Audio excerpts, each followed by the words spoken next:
런데 올해는 AI 로봇을 도입해서 빵 굽는 속도를 2배로 올렸고 재료비도 아꼈어요. 그래서 이익이 120만 원으로 늘어났습니다. 이게 바로 이익의 성장입니다. 그런데 여기서 끝이 아니에요. 동네 사람들이 보기에 이 빵집은 그냥 빵집이 아니라 최첨단 테크 기업처럼 보이는 겁니다. 와, 이 집은 나중에 전국의 체인점을 1000개는 내겠는데? 라는 기대감이 생기죠. 그래서 예전에는 이 가게의 가치를 이익의 10배로 쳐줬다면 이제는 15배, 수십 배를 쳐주겠다고 사람들이 줄을 서는 겁니다. 이익도 늘었는데 가치를 매기는 기준까지 높아지니 가게 몸값은 순식간에 몇 배로 뛰는 거죠. 지금 미국 시장, 특히 S&P 500의 상위 기업들이 바로 이런 상황에 놓여 있습니다. 그런데 많은 분이 지금 금리가 이렇게 높은데 어떻게 주가가 계속 오를 수 있어? 라고 질문하십니다. 보통 금리가 높으면 대출 이자 부담 때문에 기업이 힘들고 주가도 떨어지는 게 상식이니까요. 하지만 지금은 그 상식이 깨지는 역설의 시대입니다. 왜냐하면 지금의 고금리는 경제가 그만큼 탄탄하다는 반증이기도 하거든요. 특히 현금이 넘쳐나는 빅테크 기업들의 고금리는 오히려 축제입니다. 자기들이 가진 막대한 현금을 은행에만 넣어놔도 이자 수익이 어마어마하게 들어오거든요. 그 돈으로 또 AI에 투자해서 돈을 더 벌고요. 그러니까 금리가 높아도 이익이 꺾이지 않는, 아니 오히려 더 강해지는 슈퍼기업들이 지수를 견인하고 있는 겁니다. 과거 1990년대 닷컴 버블과 지금을 비교하며 겁내시는 분들도 많죠? 하지만 그때와 지금은 근본부터가 다릅니다. 닷컴 버블 때는 수익도 없는 회사들이 이름에 닷컴만 붙이면 주가가 폭등했어요. 말 그대로 속이 텅 빈 강정이었습니다. 하지만 지금의 S&P 500을 이끄는 기업들을 보세요. 마이크로소프트, 애플, 구글, 이들이 매분기 벌어들이는 현금은 웬만한 국가의 예상과 맞먹습니다. 이건 거품이 아니라 아주 단단하고 두꺼운 실적의 지반 위에 세워진 마천루인 셈이죠.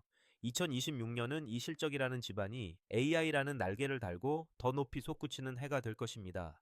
그런데 여러분, 이 상승의 혜택을 500개 기업이 골고루 나눠 가질까요? 절대 아닙니다. 자본주의는 언제나 냉혹하죠. 특히 AI 시대에는 승자 독식이 더 심해질 겁니다. 왜 S&P 500이 사실상 S&P 심이라고 불릴 만큼 상위 기업들에 집중될 수밖에 없는지 그 소름 돋는 데이터들을 이제부터 자세히 파헤쳐 보겠습니다. 자, 이제 진짜 돈이 어디로 쏠리고 있는지 그 은밀한 속사정을 들여다볼 시간입니다.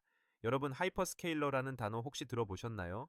용어는 좀 어렵지만 알고 보면 아주 쉽습니다. 쉽게 말해 디지털 세상의 거대 땅 부자들이라고 생각하시면 돼요. 마이크로소프트, 구글, 아마존 같은 기업들이 바로 그 주인공이죠. 왜 이들이 2026년 S&P 500의 주인공이냐고요? 바로 AI 통행세를 걷기 시작했기 때문입니다. 옛날 미국에서 금광 열풍이 불었을 때 진짜 돈을 번 사람은 금을 캔 광부가 아니라 광부들에게 곡괭이와 청바지를 판 사람들이었다는 이야기 유명하죠? 2026년 지금은 상황이 조금 더 진화했습니다. 이제는 곡괭이를 파는 수준을 넘어서 아예 금광으로 가는 길목에 거대한 고속도로를 깔고 톨게이트를 세운 격이에요. 어떤 기업이든 인공지능 서비스를 만들고 싶다면 이 하이퍼스케일러들이 지어놓은 거대한 데이터 센터라는 땅을 밟아야만 합니다. 그 대가로 매년 엄청난 사용료를 내야 하죠. 이게 바로 이들이 가진 무시무시한 혜자입니다. 그런데 여기서 아주 흥미로운 지점이 하나 있습니다. 뉴스에서는 종종 이런 보도가 나와요. 빅테크 기업들 AI 인프라에 수십조 원 쏟아부어 단기 수익성 악화 우려. 이런 기사를 보면 덜컥 겁이 나죠? 아니, 돈을 이렇게 많이 쓰면 남는 게 없는 거 아니야? 라고 생각하실 수 있습니다. 하지만 이건 회계가 만들어낸 아주 교묘한 착시 현상입니다. 한번 생각해 보세요.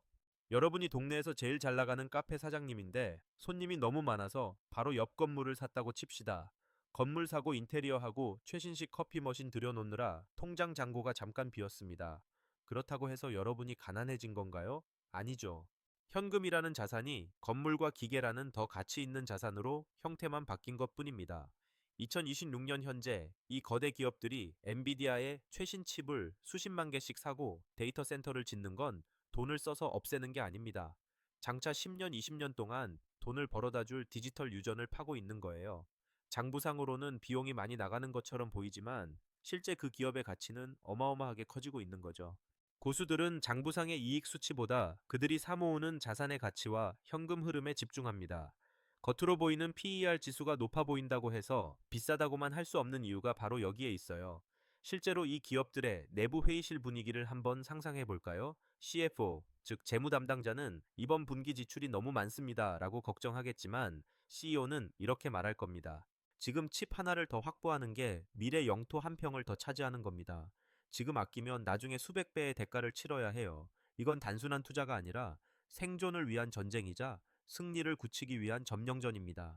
그리고 여러분, 이들이 대단한 건 그렇게 어마어마한 돈을 쏟아부으면서도 동시에 현금이 계속 쌓인다는 거예요. 기존에 하던 광고 사업, 클라우드 사업에서 들어오는 돈이 워낙 압도적이라 투자를 아무리 해도 곳간이 비질 않습니다. 투자를 많이 하면 보통 회사가 휘청이기 마련인데 이들은 투자를 할수록 더 단단해지는 기적의 재무 구조를 보여주고 있습니다.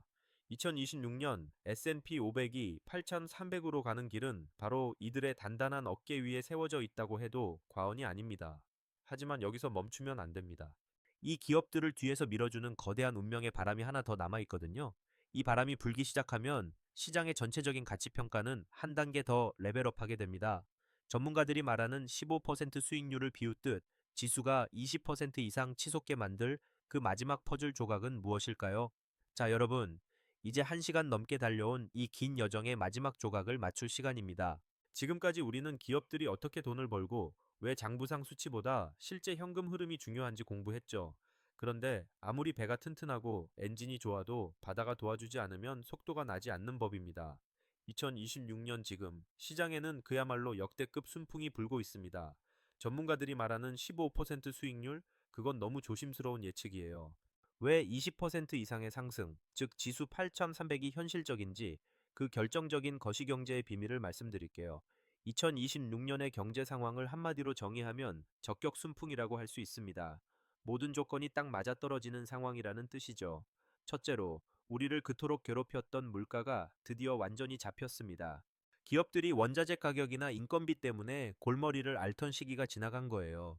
둘째는 고금리의 역설입니다. 금리가 어느 정도 유지되면서 실력 없는 좀비 기업들은 퇴출당하고 현금이 넘쳐나는 우량 기업들만 살아남아 시장을 독식하는 구조가 완성됐습니다.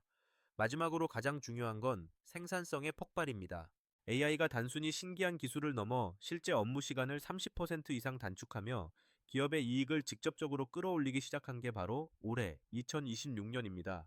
여기서 여러분이 꼭 짚고 넘어가야 할 수치가 하나 더 있습니다. 바로 멀티플의 재평가예요. 많은 분이 S&P 500의 PER이 26배면 역사적 평균보다 너무 비싼 거 아니야? 라고 걱정하시죠. 하지만 주가는 과거가 아니라 미래를 봅니다. 2026년 기업들의 이익 성장률이 20%를 넘나든다면 지금의 주가는 1년 뒤 기준으로 보면 오히려 저렴한 구간일 수 있습니다. 수학적으로 계산해봐도 기업들의 주당 순이익에 시장이 부여하는 프리미엄을 조금만 더하면 지수 8,300은 결코 꿈의 숫자가 아닙니다. 오히려 합리적인 목표가에 가깝죠.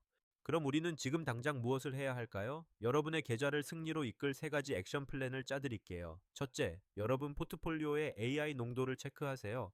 2026년은 모든 기업이 오르는 장이 아닙니다. AI 인프라를 장악한 하이퍼스케일러와 그 수혜를 직접 입는 기업들이 수익률의 80% 이상을 결정할 거예요. 내가 가진 종목들이 이 흐름에 올라타 있는지 반드시 확인해야 합니다. 둘째, 시장의 노이즈와 뉴스를 구분하는 눈을 키우셔야 합니다. 8,300으로 가는 길에도 반드시 조정은 옵니다.